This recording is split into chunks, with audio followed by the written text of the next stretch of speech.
बिहार के उप मुख्यमंत्री सुशील मोदी हमारे साथ जुड़ गए हैं। सुशील मोदी जी, बहुत बहुत धन्यवाद एबीपी न्यूज के लिए, आपने समय निकाला। आपका कहना यह है कि आतंकवादियों को अमन और शांति रास नहीं आ रहा, वो तो उन्हें कभी भी रास नहीं आता था, लेकिन क्या केंद्र सरकार के आकलन में ये कमी रह गई? ये समझ नहीं पाए कि इस तरीके से भी 370 हटाने का रिपरकेशन आ सकता है और जो बिहारी मजदूर या जो प्रवासी मजदूर वहां पर काम कर रहे हैं उनकी जान को खतरा पैदा हो सकता है अगर सही सुरक्षा उन्हें मुहैया नहीं कराई गई। देखिए, पिछले 3 वर्षों से वहाँ शांति थी, आतंकवादी घटनाओं में भी भारी कमी आई और जो पीएम का रिहेबिलिटेशन पैकेज घोषित किया गया था उसके तहत करीब 5,500 से ज़्यादा जो कश्मीरी नौजवान थे उनको वहाँ नौकरियाँ मिली हैं। 6,000 घरों का निर्माण किया जा रहा है कश्मीरी माइग्रेंट्स के लिए। ये जो शांति अमन चैन वहाँ पर कायम हो रहा था, ये लगता है कि आतंकवादियों को कबूल नहीं था, इसलिए उन्हें सिलेक्टेड टारगेट करके और जो सॉफ्ट टारगेट जिसको कहते हैं, बेचारे गरीब लोग थे, जो ठेला वाले, खोमचा वाले या जो शिक्षक थे सिख समुदाय से आने वाले, तो जो गैर कश्मीरी या जो अल्पसंख्यक समुदाय के लोग हैं उनको टारगेट करके और उनकी हत्याएं की जा रही हैं। मेरी भी परसों मनोज सिन्हा जी से बातचीत हुई थी, तो पूरी केंद्र की सरकार और जम्मू कश्मीर की सरकार पूरे मामले को लेकर संवेदनशील है और मनोज सिन्हा जी ने कहा कि खून का एक कतरा भी बेकार नहीं जाएगा और हम चुन चुनकर आतंकवादियों का खात्मा करेंगे। तो जो भी कुछ हुआ या हो रहा बहुत दुर्भाग्यपूर्ण है। मिलिट्री पर्सोनेल भी वहाँ पर आधे दर्जन से ज़्यादा लोगों की मृत्यु हुई है पिछले 7-8 दिनों के अंदर। तो 3 साल के बाद अचानक जो घटना घटी है, और अभी मैंने देखा टीवी पर कि लश्कर तोयबा से जुड़ा एक संगठन है, उसने इन घटनाओं को की जिम्मेदारी स्वीकार की है। तो मैं इतना ही कहूँगा, जो भी कुछ हो रहा है दुर्भाग्यपूर्ण है और ये बहुत शर्मनाक तरीके से कायराना हमला उन मजदूरों पर किया जा रहा है जो बेचारे बेगुनाह लोग हैं।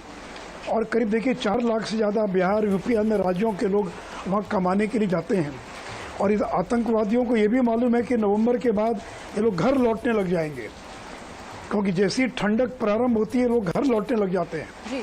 तो जो भी कुछ हुआ है, मैं इतना ही कहूँगा, केंद्र की सरकार संवेदनशील है और कार्रवाई हो रही है। 11 से ज़्यादा आतंकवादी मारे जा चुके हैं और कोई बच कर नहीं जाएगा नरेंद्र मोदी की सरकार में। सुशील मोदी जी, आप कह रहे हैं कि संवेदनशील है सरकार और इस पर अब हो रहा है आगे काम, लेकिन आप पर आरोप ये भी लग रहे हैं, पूर्व मुख्यमंत्री रहे बिहार के जीतन राम मांझी, वो तो ये तक कह रहे हैं कि आप संभाल नहीं पा रहे, 15 दिन के लिए हमें दे दीजिए जम्मू कश्मीर।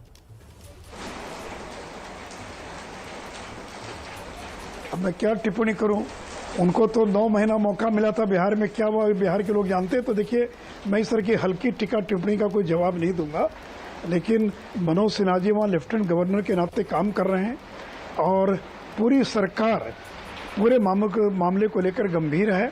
और मैंने आप ही के चैनल पर देखा कि केंद्रीय गृह मंत्री अमित शाह जी इस विषय को लेकर वहाँ बैठक भी कर रहे हैं जी। मुझे लगता है कि थोड़ा धैर्य रखना चाहिए। और ये देखिए, जैसे नक्सली घटनाओं में कमी आई, लेकिन बीच बीच में रह कर नक्सली जो है अपनी उपस्थिति दर्ज कराते रहते हैं। वैसे ये जो आतंकवादी हैं, इनको ना वो कोई जगह बची, ना कोई पनाह के लिए उनको जगह मिल रही है। तो ये बीच बीच में इस प्रकार की घटनाओं को अंजाम देते हैं, लेकिन हम 90 को दोहराने नहीं देंगे। और जो वहाँ पर कश्मीरी पंडित हैं, माइग्रेंट्स हैं, बाकी हैं, वो भयभीत न हो, उनको पूरी सुरक्षा प्रदान की जाए। इसके लिए केंद्र की सरकार और जम्मू कश्मीर की सरकार पूरी तरह से प्रयत्नशील है।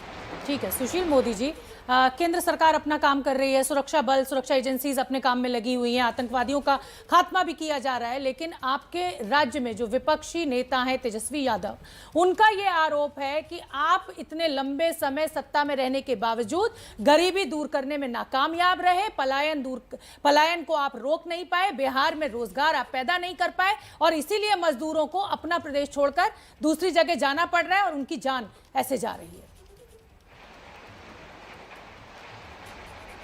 मैं तो केवल ये जानना चाहता हूँ कि केरल के लोग खाड़ी के देशों में कमाने क्यों जाते हैं?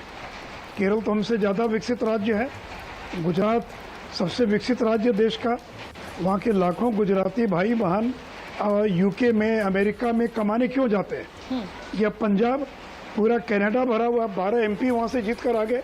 तो देखिए, ज्यादा कमाने के लिए कोई भी दूसरे राज्य में या दुनिया के किसी भी मुल्क में जा सकता है, आप उसको रोक नहीं सकते।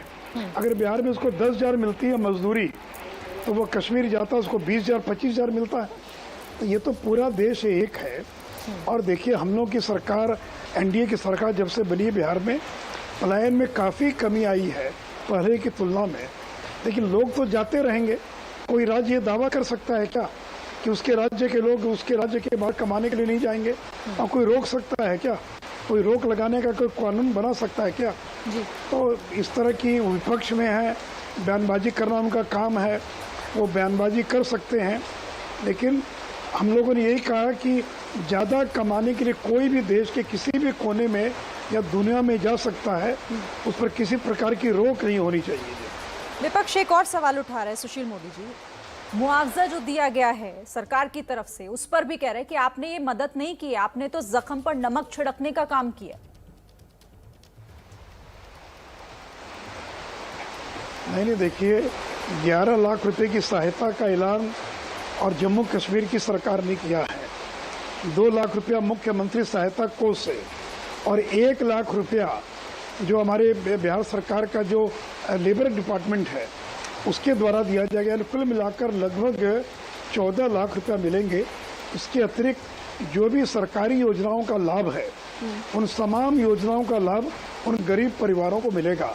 और आगे भी हम देखेंगे, जो कि मारे जाने वाले लोग दलित समुदाय के लोग हैं, शेड्यूल्ड कास्ट के लोग हैं, मुसहर भाई हैं, जो 4 में से जो 3 लोग मारे गए हैं।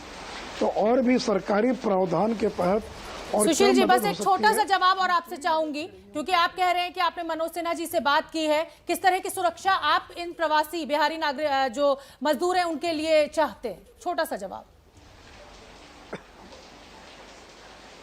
देखिए, भयमुक्त माहौल बनाना यही सबसे बड़ी सुरक्षा है, क्योंकि हर व्यक्ति के पास तो सुरक्षा प्रदान ही की जा सकती है। तो जिन लोगों ने आतंकी कार्रवाइयों को अंजाम दिया है, उनको गिरफ्तार करना, उन पर कार्रवाई करना और एक भय मुक्त माहौल पैदा करना, इस प्रयास में जम्मू कश्मीर की सरकार लगी है। ठीक है। और मुझे पूरा विश्वास है मनोज सिन्हा जी, अमित शाह और नरेंद्र मोदी जी पर कि वो विश्वास हम कायम करेंगे। बिल्कुल ठीक है। बहुत बहुत धन्यवाद सुशील मोदी जी, आपने ABP न्यूज के लिए समय निकाला।